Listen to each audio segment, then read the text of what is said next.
रावण का नाम सुनते ही हमारे दिमाग में सिर्फ एक ही तस्वीर बनती है, बुराई का प्रतीक। 10 सिर वाला एक राक्षस जिसने सीता का हरण किया और जिसे भगवान राम ने युद्ध में मारा। ज्यादातर लोगों के लिए कहानी यहीं खत्म हो जाती है, लेकिन क्या यह पूरी कहानी है? रावण सिर्फ एक राक्षस राजा नहीं था, वो एक महापंडित था जिसे चारों वेदों का गहरा ज्ञान था। वो एक शानदार शासक, एक बेहतरीन वीणा वादक और भगवान शिव का सबसे बड़ा भक्त था। उसके अंदर एक ब्राह्मण का ज्ञान और एक राक्षस की ताकत दोनों मौजूद थी। इन खूबियों ने उसे अपने समय के सबसे शक्तिशाली राजाओं में से एक बना दिया था। इस कहानी का मकसद रावण के पापों को सही ठहराना नहीं है, बल्कि ये समझने की कोशिश करना है कि इतना ज्ञानी और शक्तिशाली राजा, जिसने अपने समय का सबसे अमीर और ताकतवर साम्राज्य बनाया, आखिर अपने ही अहंकार की आग में सब कुछ जलाकर राख कैसे हो गया। ये कहानी है उस राजा की जिसने सोने की लंका बसाई थी।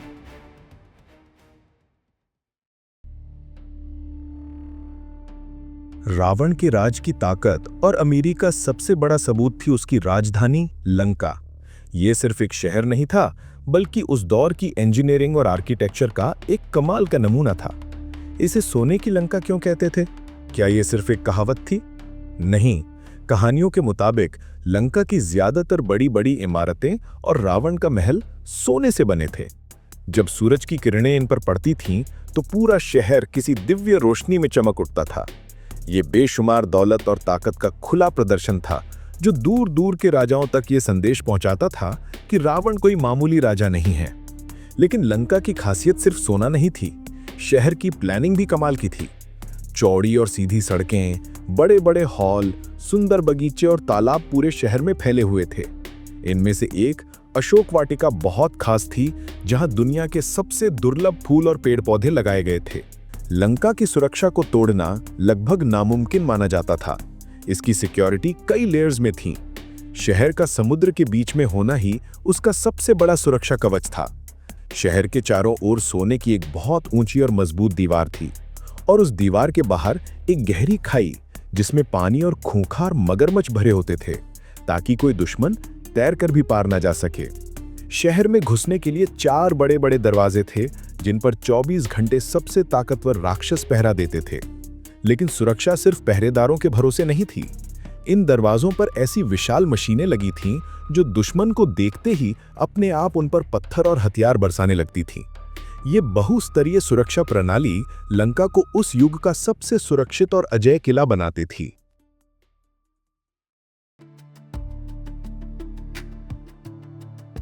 सोने की दीवारें और भव्य इमारतें बनाने से ही कोई साम्राज्य महान नहीं बनता। उसे चलाने के लिए एक दमदार सिस्टम और मजबूत अर्थव्यवस्था की जरूरत होती है, और रावण इस काम में माहिर था। रावण की सबसे बड़ी कामयाबियों में से एक थी बिखरे हुए राक्षस समाज को एक झंडे के नीचे लाना। उससे पहले राक्षस अलग अलग कबीलों में बटे थे और उनमें कोई एकता नहीं थी। रावण ने अपनी ताकत और दिमाग से उन सभी को एकजुट किया और उन्हें एक पहचान दी। उसने लंका को उनकी राजधानी बनाकर उन्हें गर्व और सुरक्षा का एहसास दिलाया। रावण के राज में लंका की आम जनता बहुत सुखी और अमीर थी। खजाना हमेशा भरा रहता था, व्यापार खूब चलता था और लोगों के पास किसी चीज की कोई कमी नहीं थी। रावण बाहर की दुनिया के लिए भले ही एक आतंकवादी था, लेकिन अपनी प्रजा के लिए वो एक बेहतरीन राजा था। सबसे हैरान करने वाली बात यह थी कि लंका लगभग एक क्राइम फ्री राज्य था।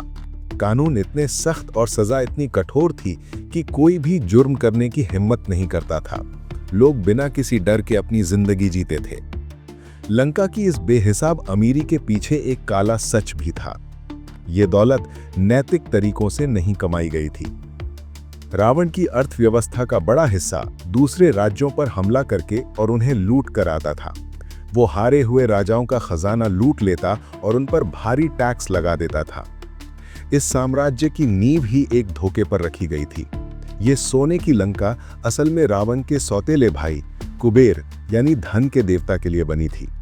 रावण ने अपनी ताकत के दम पर कुबेर को लंका से भगा दिया और न सिर्फ शहर पर, बल्कि उसके मशहूर पुष्पक विमान पर भी कब्जा कर लिया।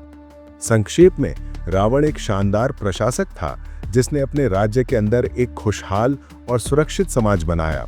लेकिन इस चमक के पीछे लूट और छीनी हुई दौलत का एक गहरा अंधेरा था जिसे नजरअंदाज नहीं किया जा सकता।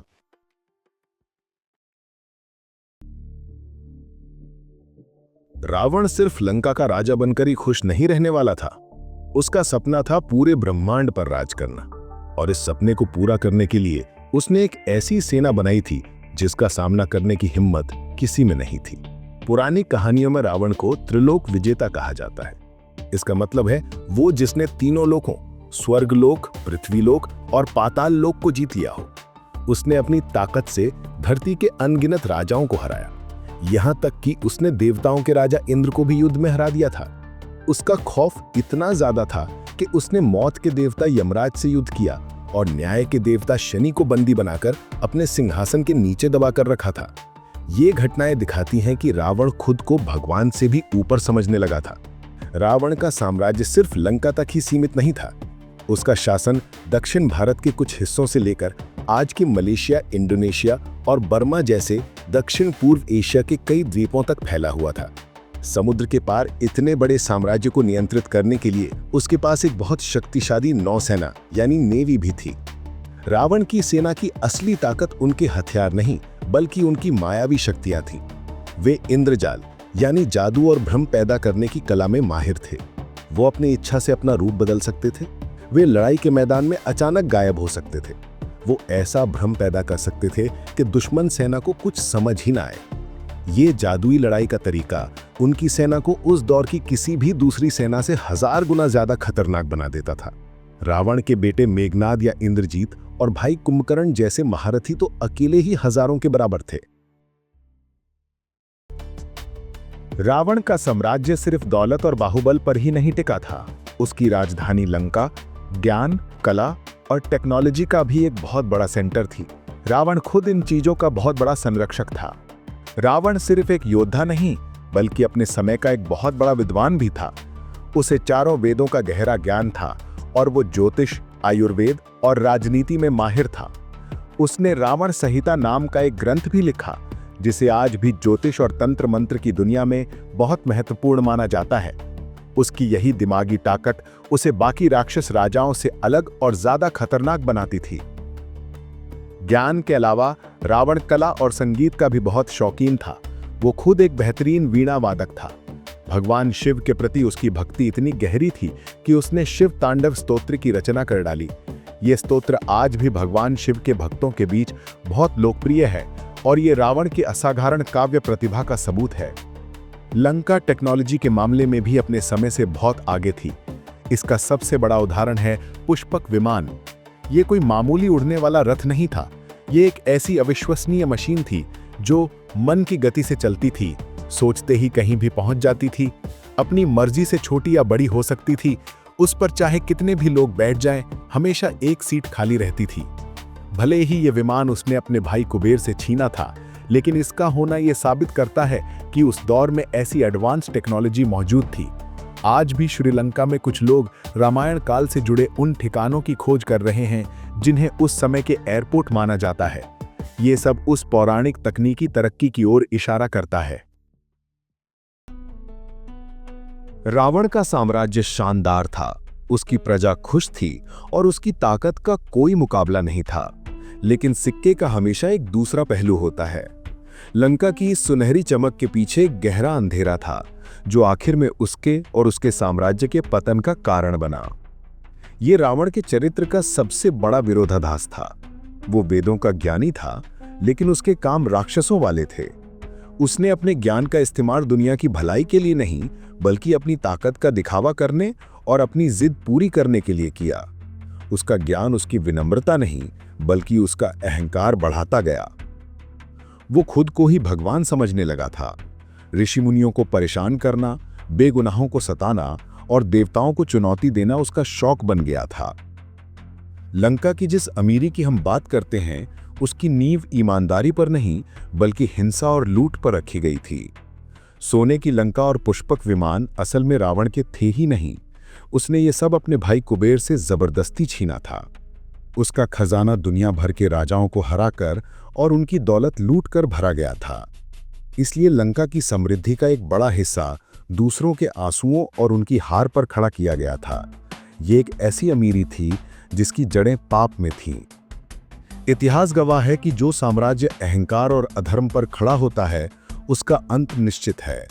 रावण का अहंकार और पाप अपने चरम पर तब पहुंचा जब उसने माता सीता का हरण किया। ये सिर्फ एक औरत का अपहरण नहीं था, बल्कि ये धर्म और मर्यादा पर सीधा हमला था। ये उसकी सबसे बड़ी और आखिरी भूल थी। उसके अपने भाई विभीषण और पत्नी मंदोदरी ने उसे बहुत समझाया कि वह सीता को सम्मान के साथ लौटा दे, लेकिन अहंकार में डूबे रावण ने किसी की नहीं सुनी। उसकी बुद्धि पर उसका घमंड हावी हो चुका था। आखिर में उसकी यही एक गलती उसके और उसके बनाए हुए विशाल साम्राज्य के सर्वनाश का कारण बनी।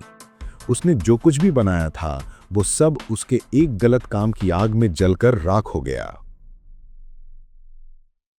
रावण की कहानी हमें एक बहुत बड़ा सबक सिखाती है।